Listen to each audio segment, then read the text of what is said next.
Today, we are going there. Chin hair, nipple hair, pubic hair, all of it. A friend of mine recently said she feels like a full-on Amazon woman because her pubic hair is creeping down her legs. And even though we were laughing about it, it is freaking annoying, right? So if you've noticed more hair popping up in weird places after 40, whether it's your chin, your neck, your chest, or around your nipples, or thicker, darker growth down there, let's unpack what the heck is happening. So, of course, your hormones play a role, shocker, specifically your androgens. These are what people think of as male hormones, but we women make them too. DHEA and testosterone, plus we have DHT, which is a powerful metabolite of testosterone.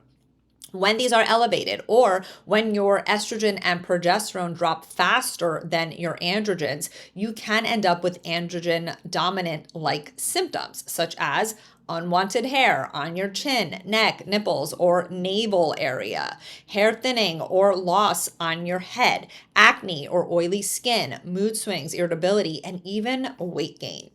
And unfortunately, this is pretty common in perimenopause. In your 40s, your hormones are fluctuating a lot. You've probably heard me say this a million times. That's what's happening in this phase and why we sometimes feel like we're crazy. Testosterone can spike before it eventually declines. And when estrogen and progesterone start dropping, as they do, that balance gets thrown off, making these androgens more dominant. So another sneaky cause, if you will, is blood sugar dysregulation. In midlife, many women become more insulin resistant, meaning your body has to pump out more insulin to keep your blood sugar stabilized. And that excess insulin can trigger your ovaries to make more androgens, especially testosterone. It is a big reason why women in their 40s suddenly start gaining belly fat or feel like their metabolism has slowed down. And then if you add skipping meals, under eating protein, or relying too heavily on carbs only makes it worse. And when we support women in the perimenopause method, we like to test certain markers like fasting glucose, hemoglobin A1C, which is your 3-month average blood sugar, fasting insulin, as well as C-peptide, which helps us see how hard your pancreas is working. Because if those numbers start to creep up, it is a red flag for both metabolic issues as well as androgen imbalance. And if you don't do anything about it, it can, of course, progress towards diabetes, which, of course, we want to avoid. Or it could just really make your perimenopause symptoms way harder to manage. We also look at a comprehensive lipid panel because changes in your cholesterol can reflect what's happening with your blood sugar and insulin. For example, if your triglycerides are elevated or your HDL, which is the good cholesterol, is low, it's often a red flag for insulin resistance. We also pay attention to other markers like your particle size, ApoA, ApoB, and others which can show early signs of metabolic dysfunction. So yeah, your cholesterol isn't just about your heart. We need it for hormone production, but it also is a window into your metabolic health. So there are some other things I want you to consider that could be contributing to these androgenic symptoms, or specifically the unwanted hair growth, like stress. Stress, chronic stress will raise cortisol. And when cortisol is chronically high, DHEA will often rise with it, kind of as a protective mechanism, and that can increase androgens. Then there's inflammation. I know you've heard this term probably a million times. It's not always a bad thing, but when we have chronic inflammation, that's when it is problematic. And most inflammation starts in the gut. So if your diet is full of processed foods, refined carbs, seed oils, or alcohol, or if you're sensitive to things like cow's dairy or gluten, which we find many of our clients are, you are feeding inflammation that messes with this hormone metabolism, or proper hormone metabolism. Then there's sluggish detox. If your liver and gut aren't clearing out hormones efficiently, that excess can recirculate. I've talked about this before. You've probably heard the term estrogen dominance. A lot of people are always concerned about detoxing estrogen. We love estrogen, we need it, but we do need to use it and lose it, just like our other hormones. So if you're not pooping daily, if you're not drinking enough filtered water, if you're not moving, or if you're not sweating, that is going to cause a sluggish detox. You're not going to get rid of these hormones, and then you're going to end up with an excess. So start dry brushing, use some Epsom salt baths, move your body every day, try to sweat it out, because these things are all going to to help your body eliminate what it does not need anymore.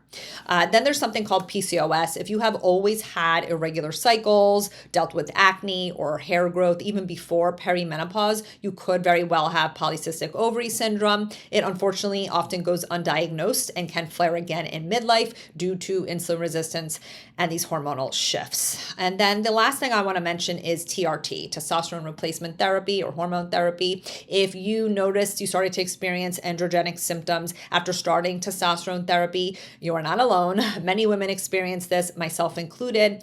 And why I personally took a break from testosterone for now. When you use testosterone, it can convert into DHT, that metabolite that I mentioned earlier, causing some of these really annoying androgenic side effects. Some providers suggest going higher in the dose when that happens, but that personally makes me a bit nervous. So like I said, I've opted out for now, and I'm slowly incorporating a DHEA over-the-counter cream to see if it does increase my testosterone a bit. I will report back on that. So if you're curious if androgens are driving your symptoms, you can of course test them in blood, DHEA-S, which is sulfated DHEA, both total and free testosterone, and you can even test DHT. And if you work with us inside the perimenopause method, of course, we can guide you around all of this. We provide a list of labs to get from your provider, and we also look at mineral balance with an HTMA, hair tissue mineral analysis, because minerals like zinc, copper, magnesium, and more all play a role in hormone metabolism. Now, you may be thinking, are there any supplements that I could take for this?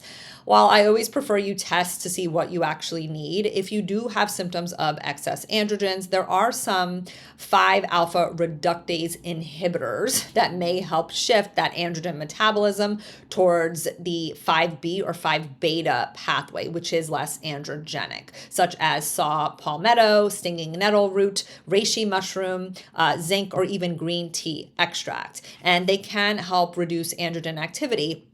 But like with all supplements, I would use caution taking them long term. And I wouldn't do too many at once because you don't want to go in the opposite direction where now you're lowering your androgens too much. And then more specifically, taking single minerals like zinc, for example, you want to use caution with that, especially long term, because that will throw off your other minerals such as copper. And we need all our minerals in a nice balance, similarly to our hormones. So what can you do about the hair?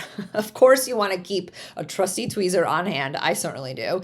Book a wax or consider laser hair removal if it really bothers you. I'm actually considering it myself. But most importantly, focus on your internal balance. All the things I mentioned here, managing your stress more effectively, blood sugar regulation, managing inflammation, and supporting detoxification on a daily basis. I know it's a lot, but I know you can do it. All the things that I share here on the podcast are going to support you, making sure you're eating well, moving your body, sweating, sleeping, resting, and connecting with people you love. All of it matters. So while midlife hair growth can feel really annoying, it's also your body's way of saying, hey, something is off. Instead of just plucking away, get curious and make some of these changes. And if you're ready to figure out why your hormones feel all over the place, whether it's the excess hair, fatigue, mood swings, or midsection weight gain, we can help you in the perimenopause method, where my team and I help women over 40 understand their labs, support their hormones, and feel like themselves again. All right, learn more and apply via the link in the show notes, and I will see you next week. The information provided is for educational and informational purposes only. I am not, nor do I act as a doctor or any other medical professional. I am not providing healthcare, medical services, or attempting to diagnose, treat, prevent, or cure any physical, mental, or emotional disease or condition. The information shared is not intended to be a substitute for the professional medical advice provided by your own medical or mental health provider.